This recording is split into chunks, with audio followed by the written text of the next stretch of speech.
The waiter placed the check in front of me. Before I could reach for it, my daughter-in-law slid it across the table with 2 fingers. "I've got this." The words sounded generous, until she pulled out my credit card. Not hers, mine. She smiled at the waiter. My father-in-law gets confused. He told me to keep this so he doesn't lose it. The waiter hesitated. His eyes shifted toward me. I looked directly at her. "I don't remember saying that."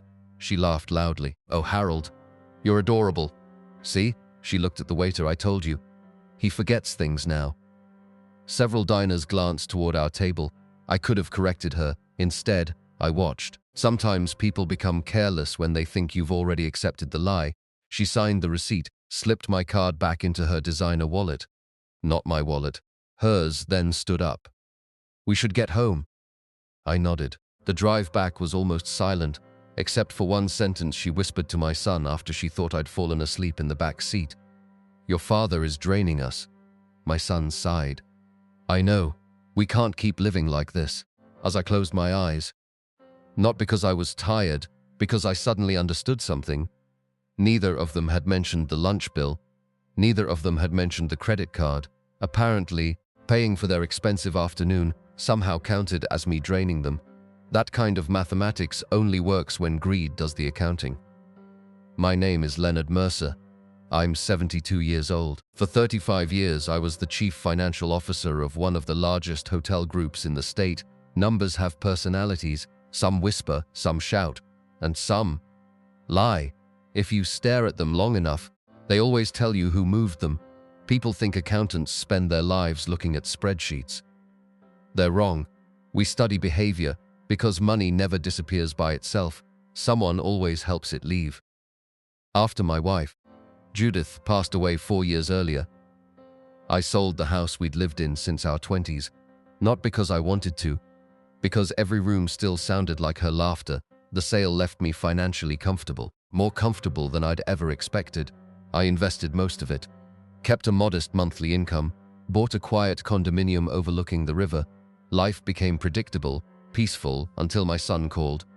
"Dad, our landlord sold the building. We've got 60 days. My son, Nathan, had never asked me for money before, not once, so when he asked if they could stay with me for a couple of months, I didn't hesitate. He arrived with his wife, Vanessa, and enough luggage to suggest 2 months might become much longer. He ignored that feeling. Loneliness makes optimism seem practical. The first few weeks went well. Nathan found a new job. Vanessa worked remotely in marketing. I paid the mortgage, utilities, botorti taxes, internet. I even stocked the refrigerator every Friday. They insisted on paying for groceries. At least, that's what they told me. I believed them. Then little things began changing. Packages started arriving every afternoon. Day-dar shopping bags, luxury skincare, imported cosmetics, weekend spa reservations, expensive luggage, whenever I'd ask. "Celebrating something?" Vanessa would smile. "Oh, I found a sale. Interesting, the sales always seem to cost several $1,000s. One Saturday," she announced, "I'm taking a girls' weekend." Nathan looked surprised. I thought money was tight. She smiled confidently. "I've got reward points." I nodded politely. Reward points, wonderful invention. Apparently they now covered 5-star resorts. Months passed. The promised 2 months quietly became 9, then 11. I never complained. Nathan worked hard. He left before sunrise, returned after dark. He looked exhausted. Vanessa, however, always seemed to be planning the next vacation. Miami, Aspen, Napa Valley, Scottsdale. She had more boarding passes than business meetings. Whenever Nathan questioned the spending, she always had the same answer. "We deserve one nice thing." Eventually, one nice thing became every month. The strange part wasn't the travel, it was the timing. Every trip somehow happened a day or two after I'd transferred money into the household account. Nathan thought I was helping with shared expenses. I thought I was helping with shared expenses.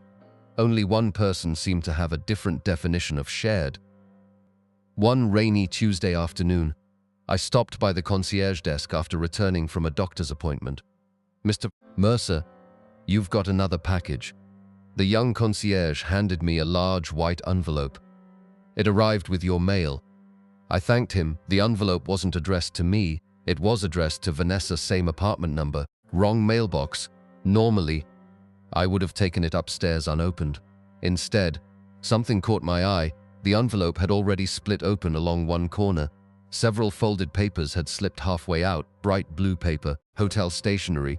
I reached down to tuck them back inside. Then one page unfolded in my hand. At the top, in bold letters, Grand Azure Resort, Presidential Ocean Suite. Below it, a receipt, 3 nights, private yacht excursion, luxury spa package, champagne service, total charged $8,742.63. I frowned. That wasn't the surprising part. The surprising part was the last line, payment method, Mercer Family Platinum card. He stared at the words, Mercer Family Platinum.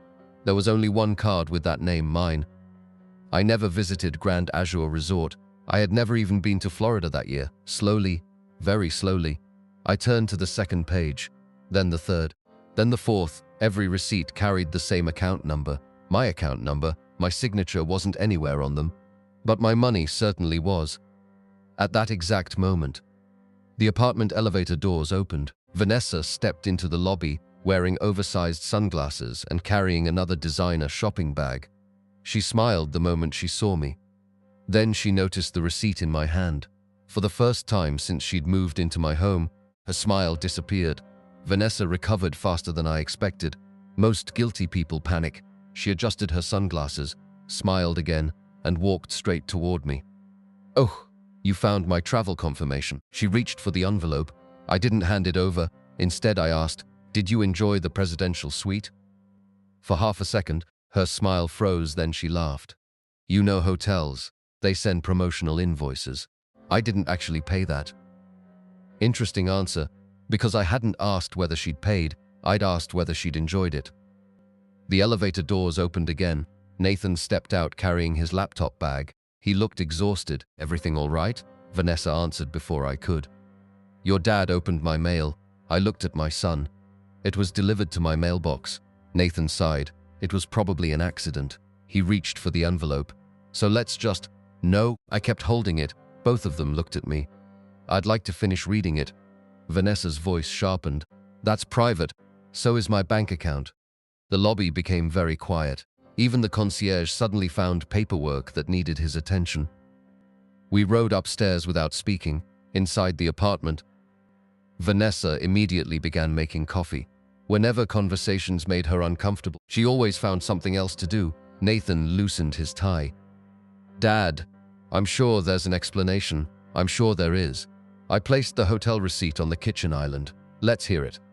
Vanessa didn't turn around. It was a business conference. I looked at the receipt again. Business conference? Yes. The yacht excursion was networking. And the couple's massage? She stopped stirring her coffee. Nathan slowly turned toward her. "You told me you went alone." She answered too quickly. "They had extra reservations." Interesting. Every explanation created 2 more questions. I quietly walked into my office, opened my laptop, logged into my online banking. The password hadn't changed in 15 years.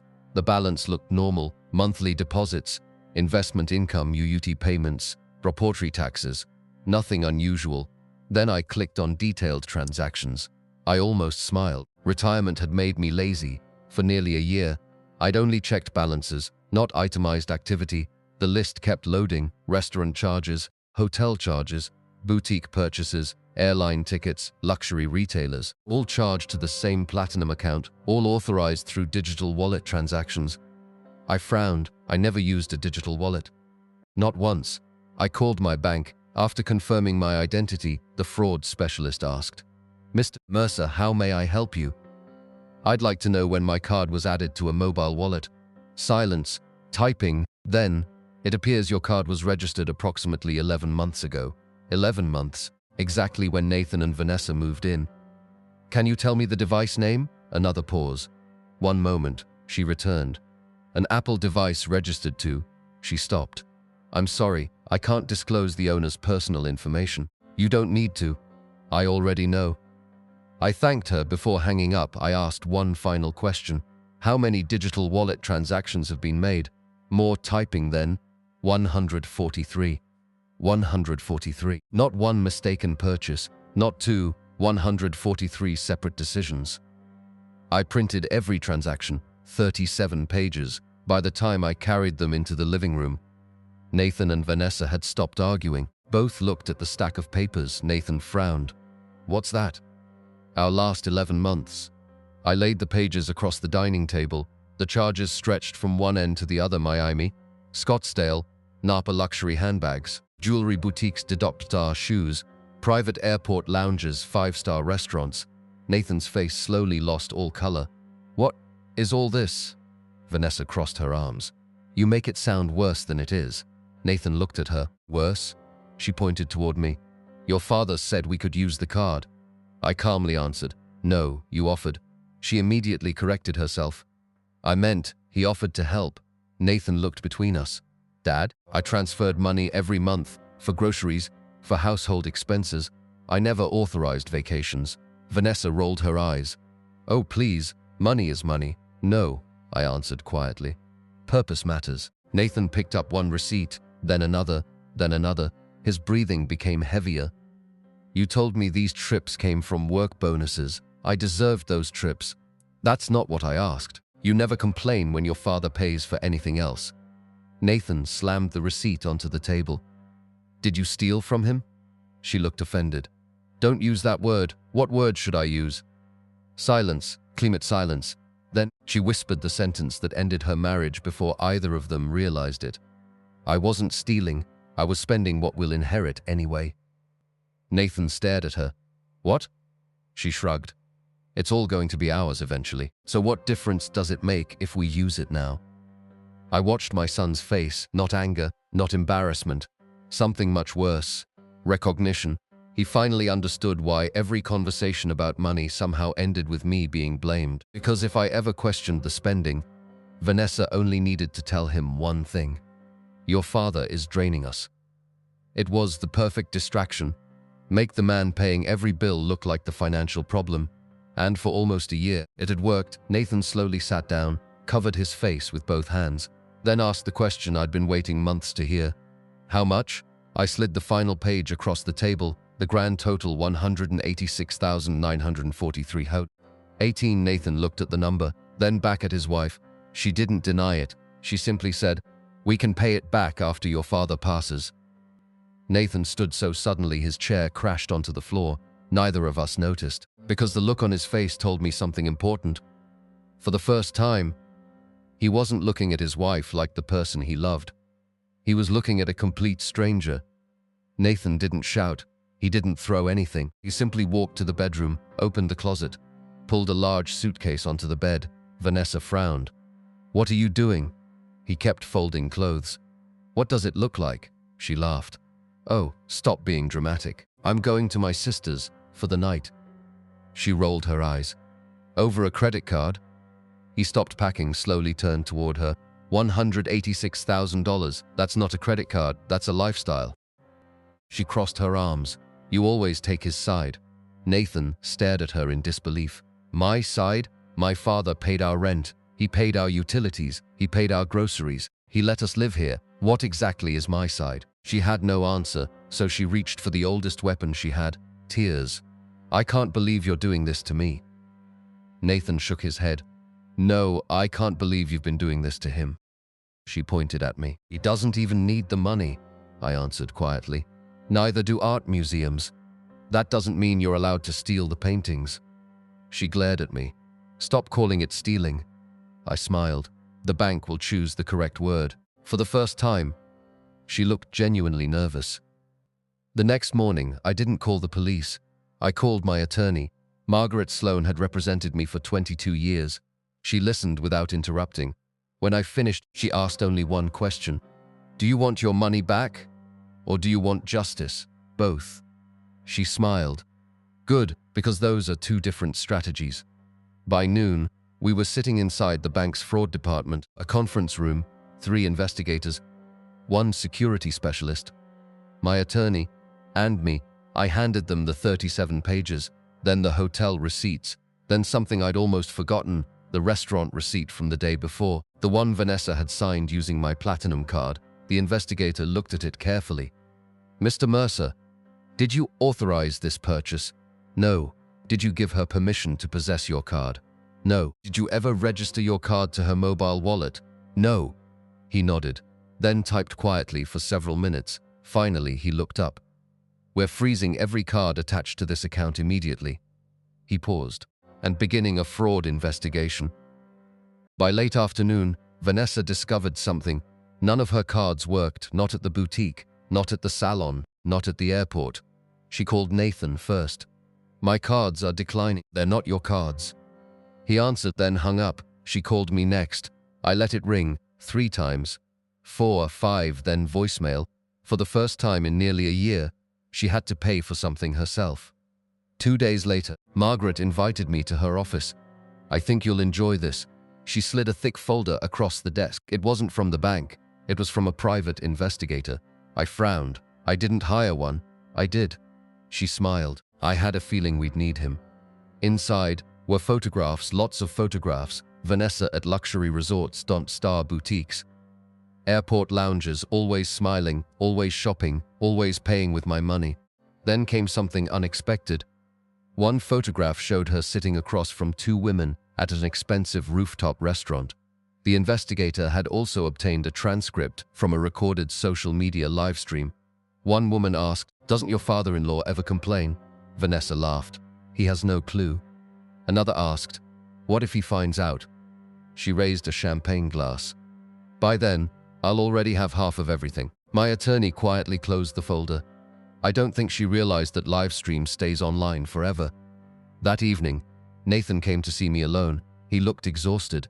I moved out. I nodded. "I know. She keeps saying this is all your fault. I imagine that's easier than saying it's hers." He sat quietly, then reached into his backpack, pulled out a small leather notebook. I found this in her desk. Inside, every page contained handwritten lists, monthly spending targets, luxury wish lists, travel schedules. Beside many purchases, she'd written one sentence: "Charge Dad's card before the monthly transfer arrives." Another page read, "Keep Nathan feeling guilty. Mention his father's expenses whenever he questions money." I turned another page, then another. Each one became uglier. Finally, I reached the last entry, written only 3 weeks earlier. "Once Leonard updates his will, convince Nathan we should manage his finances." I slowly closed the notebook. Everything suddenly fit together. The vacations, the accusations, the endless claims that I was draining them. It had never been about trips. It had never even been about money. She wanted control, not just over my bank account, over my entire life. I looked at Nathan. His eyes were fixed on the notebook. He whispered, "I married someone I never actually knew." Before I could answer, my attorney's phone rang. She listened for less than a minute, then smiled. The bank just finished tracing every transaction. She looked directly at me. "Leonard, the amount isn't 186,000 anymore." I frowned. "What do you mean?" "They found another account, one you didn't even know existed." She placed a fresh report on the table. The new total appeared at the bottom. I stared at it, then looked back up. The number was more than double what we'd believed. I looked at the report again, then a third time. There had to be a mistake. There weren't 2 accounts. The fraud investigator shook his head. There weren't. There was one. He simply created another card linked to it. He pointed to the last page. A virtual platinum account, issued 9 months earlier, different card number, same bank account, same money. I frowned. "I never requested another card." "You didn't. It was requested through online banking." My attorney answered before I could.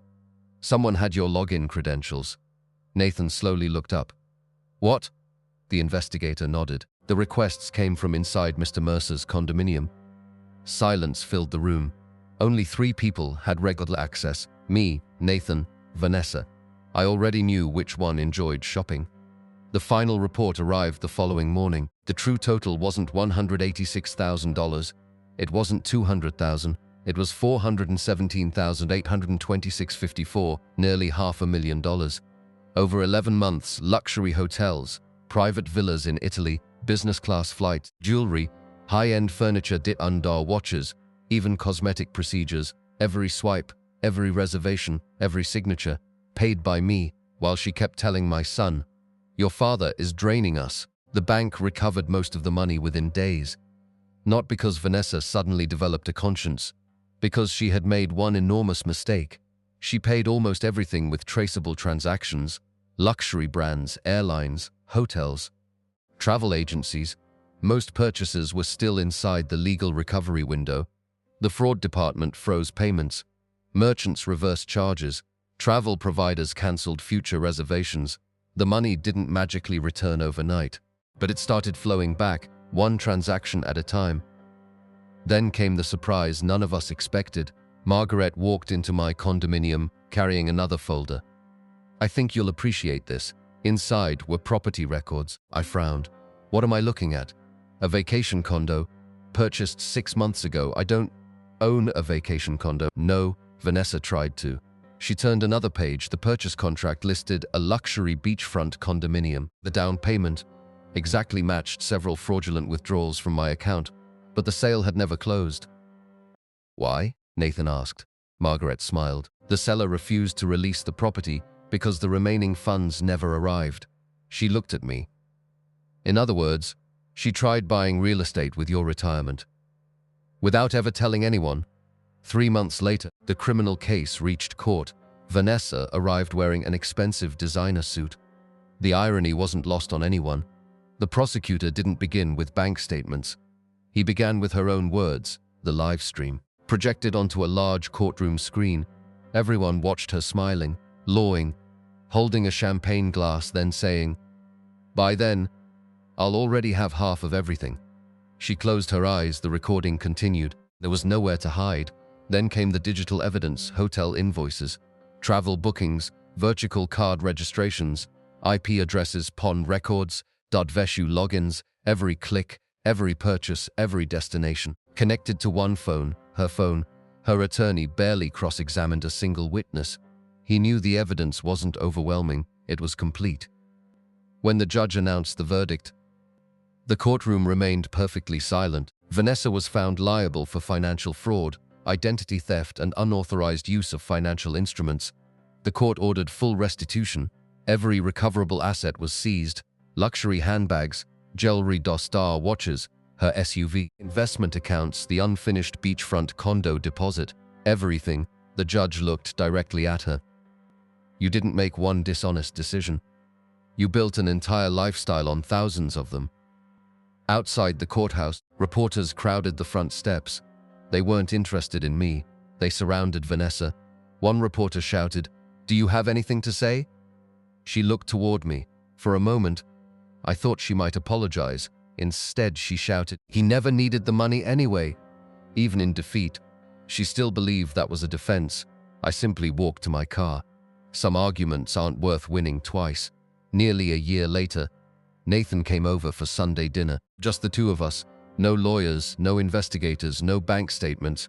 After we finished eating, he placed a small envelope beside my plate. Inside was a check. I looked at the amount. "50?" He smiled. "My first profit. I started a bookkeeping company. I know it's not much. It's the first money I've earned completely on my own." I slid the check back toward him. "I'm not taking it." "You have to." "No. You've finally learned the difference between spending someone else's money and earning your own." He laughed. "So what do I do with it?" I smiled. "Frame it. It'll remind you where your real wealth started." People assume my revenge was watching Vanessa lose everything. It wasn't. If revenge had been my goal, I would have ignored the statements, stayed silent, and let her keep stealing until nothing remained. Instead, I stopped the theft before it destroyed 2 lives instead of 1. Justice wasn't seeing her luxury lifestyle disappear. Justice was watching my son rebuild his life with honesty instead of excuses. The last time Vanessa ever called me a burden, she was spending nearly $500,000 of my retirement.